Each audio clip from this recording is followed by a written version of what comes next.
O atual município de Itamaraju nasceu de um povoado chamado Dois Irmãos, em homenagem aos padroeiros da cidade São Cosme e São Damião. Esta cidade está localizada no estado da Bahia e atualmente conta com uma população estimada em cerca de 70 mil habitantes. O clima predominante na região é o tropical quente e úmido, com tendências a se tornar quente e seco devido ao desmatamento descontrolado. Seu relevo é plano, com suaves ondulações, e a vegetação predominante é a Mata Atlântica, a maioria com madeiras de alto valor comercial, hoje bastante devastada devido às queimadas e desmatamentos desordenados. A extração de madeira para comércio, principalmente com Salvador e outros centros consumidores, teve lugar em fins do século XX. Apenas algumas reservas de uma mata nativa estão preservadas atualmente devido à implantação da lavoura de cacau. Essa mata remanescente funciona para sombreamento e proteção das nascentes, encostas e margens de rios e riachos. A economia de Itamaraju se baseia ainda em seu passado, quando o município cresceu e se desenvolveu sobre o amplo cultivo do café e do cacau, sendo este o principal produto de crescimento das cidades do extremo sul da Bahia e que hoje está sofrendo com a praga da vassoura de bruxa, uma doença que destruiu fazendas e famílias. Além dos principais produtos citados, a produção agrícola é diversificada e apresenta outros produtos como mamão, maracujá, citros, banana, suco, pupunha, acerola, entre outros. Dada a ótima qualidade do solo e a tradição agrícola, o município tem uma grande vocação para a agricultura. Itamaraju é um município do estado da Bahia, no Brasil.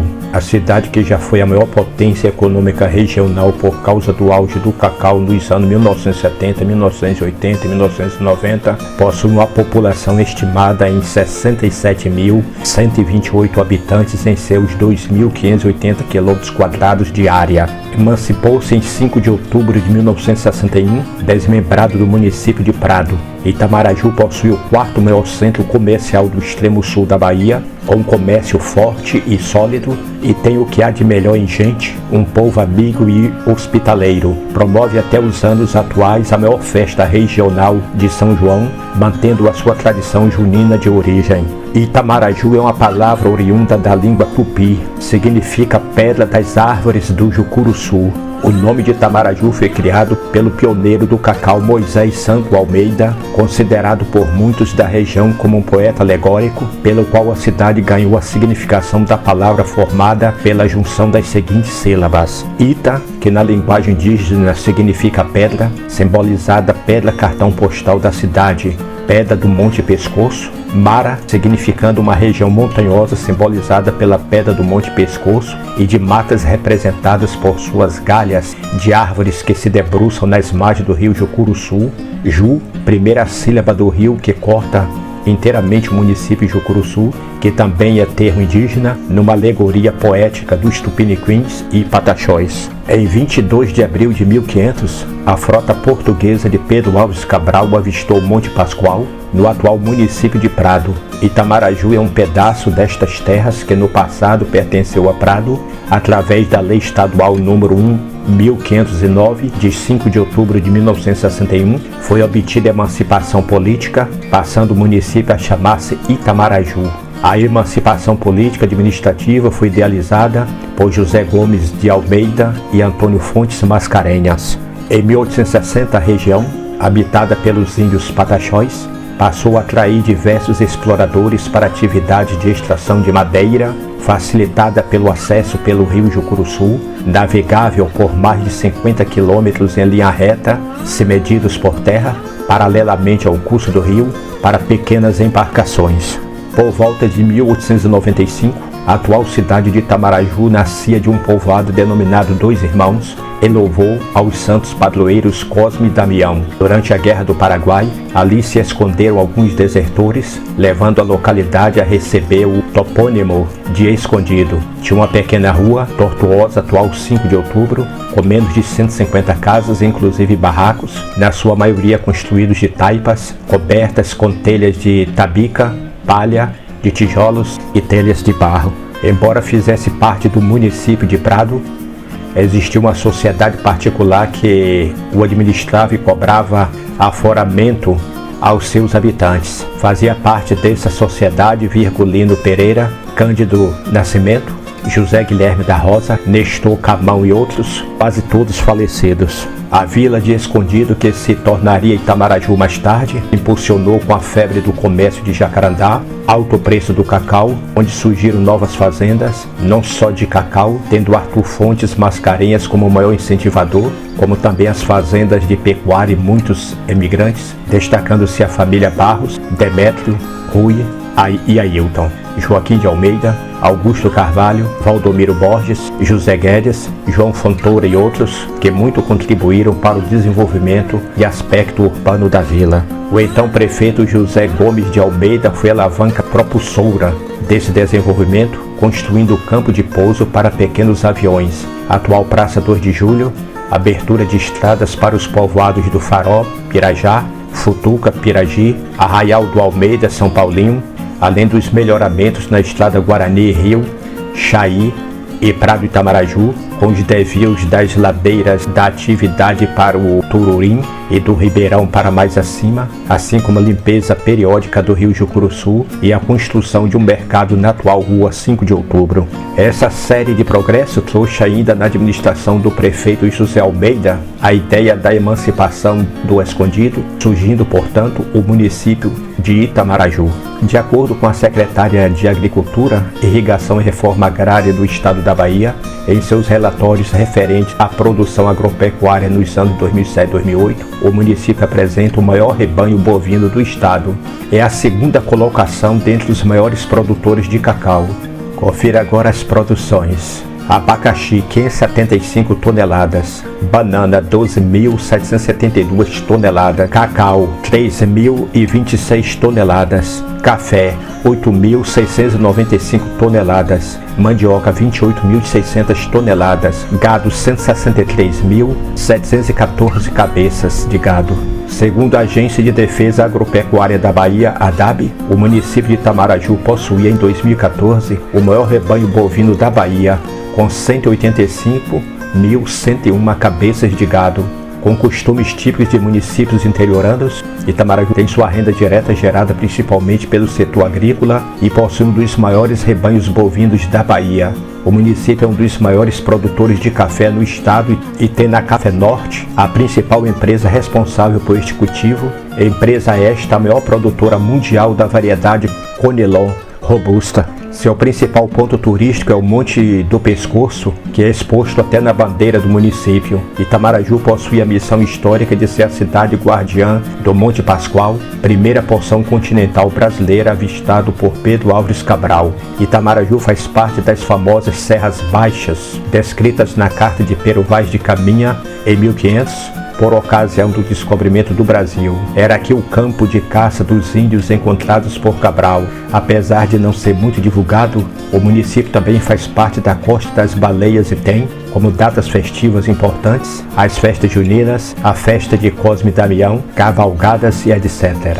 Esses eventos são responsáveis pela geração de emprego e renda nos períodos festivos. No centro da cidade encontram-se algumas praças, como a Praça 2 de Julho e a Praça Castelo Branco, além da Rua dos Trailers, onde existem várias barraquinhas que vendem lanches todos os dias da semana.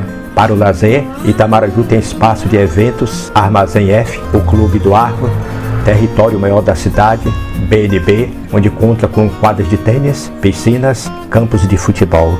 A 12 quilômetros da cidade fica uma pequena vila chamada Guarani, pertencente ao município de Prado. Muitas pessoas que lá residem frequentam a cidade de Itamaraju durante o dia, principalmente estudantes. As principais escolas particulares são a Escola Crescer, Escola Fênix, Colégio Presbiteriano 12 de Agosto e o Colégio São João Evangelista, pertencente a uma congregação de freira. Os eventos mais importantes dessas escolas durante o ano são os Jogos Estudantis, competição que simula as Olimpíadas. Itamaraju conta também com o curso de inglês e espanhol CNA. As principais escolas públicas são o Colégio Complexo Integrado de Educação de Itamaraju, CIEI, Colégio Modelo Luiz Eduardo Magalhães e o Colégio Estadual Luiz Eduardo Magalhães, Selém. A cidade cedia a 43ª Companhia Independente de Polícia Militar, unidade da Polícia Militar da Bahia, responsável pelo serviço de segurança pública prestado nas cidades de Itamaraju e Jucuruçu. Essa unidade tem o seu efetivo composto, na sua maioria, por policiais militares filhos da cidade e em breve terá sua sede própria. Em 2008, a cidade teve seu trânsito sinalizado.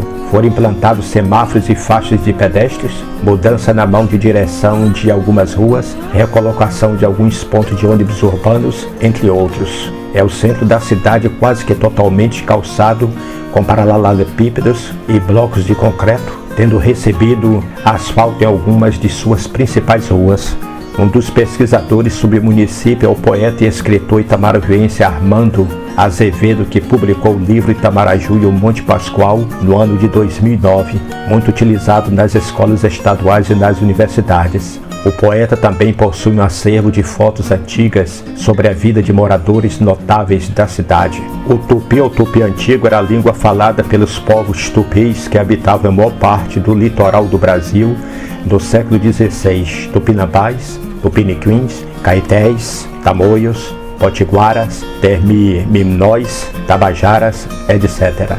Foi aprendida pelos colonizadores portugueses que aí aportam, a partir desse século e por intermédio deles e de seus descendentes mestiços, como por exemplo os bandeirantes, se tornou o idioma mais usado não só no litoral, mas em todo o atual território brasileiro durante os séculos XVI e XVII. Itamaraju possui vários documentos que comprovam sua existência, sendo o padre jesuíta José de Anchieta considerado como seu primeiro gramático. Foram os jesuítas que criaram a representação escrita da língua, qual era, até então, exclusivamente oral. Anchieta não foi, porém, o primeiro jesuíta a aprender a língua nativa. O padre basco João de Azipicueta Navarro compôs os primeiros hinos religiosos em suas pregações aos indígenas. Nos séculos XVI e XVIII, era chamado pelos portugueses de língua brasílica. Por ser o idioma mais usado no Brasil, a expressão língua tupi somente se generalizou a partir do século XIX. Os europeus que iam viver no Brasil, bem como os escravos africanos que eram trazidos para o país, aprendiam e falavam no seu dia a dia usando o português apenas nas suas relações com a coroa portuguesa. Teve sua gramática estudada pelos jesuítas, os quais a utilizavam como instrumento de catequese. Deixou de ser falada no final do século XVII, quando foi suplantada pela língua geral. Com a proibição da língua pelo Marquês de Pombal em 1758, o tupi deixou de ser a língua mais falada no Brasil, sendo substituída pelo português. Sua descendente paulista, a língua geral paulista, continuou, no entanto, a ser falada no interior do atual estado de São Paulo e até o início do século XX. E a sua descendente amazônica, o Niegatu, continua a ser falada até hoje no Vale do Rio Negro, na Amazônia. A língua tupi também continua presente no cotidiano dos brasileiros através de nomes tupis que se encontram na geografia brasileira e nas denominações de vários animais e plantas nativos do Brasil. E geralmente são descrições das coisas que se referem, envolvendo uma explicação inteira. Cada palavra pode ser uma verdadeira frase. Decifrar o significado das palavras requer muitas vezes uma visita ao local a que se refere o termo. Um exemplo disso é o topônimo Paranapiacaba.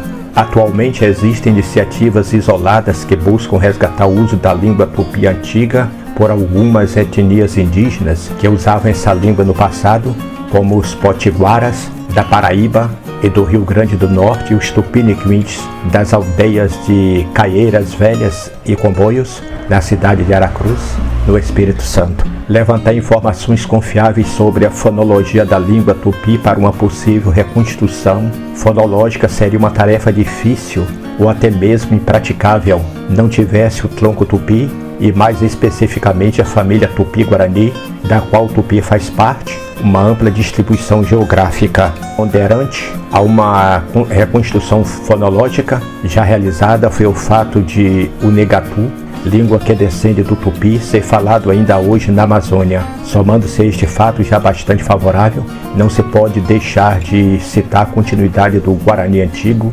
língua distinta, mas muito próxima ao tupi, dos atuais Guarani Miabá, Guarani Neadeva, Guarani Queová e Guarani Paraguaio. Sendo tão fortes os pontos favoráveis, tornou-se factível a reconstrução da fonologia tupi. O tupi identifica um conjunto de 31 fonemas, dos quais 12 são vogais, 3 semivogais e 16 consoantes. Característica notória da sua fonologia é, sem dúvida, o seu caráter glutural. Uma outra, os abundantes metaplasmos. Na ortografia tupi, as vogais são A, E, I, O, U.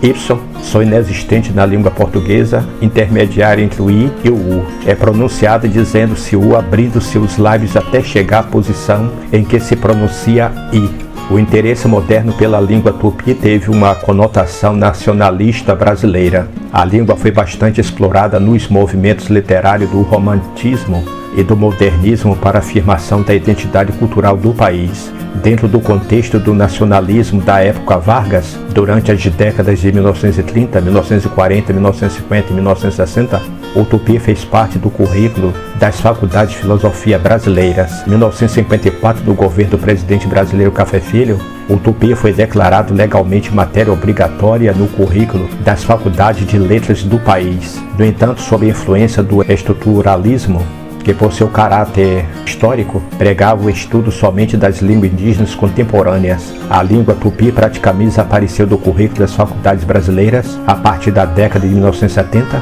permanecendo apenas em algumas universidades, como a Universidade de São Paulo.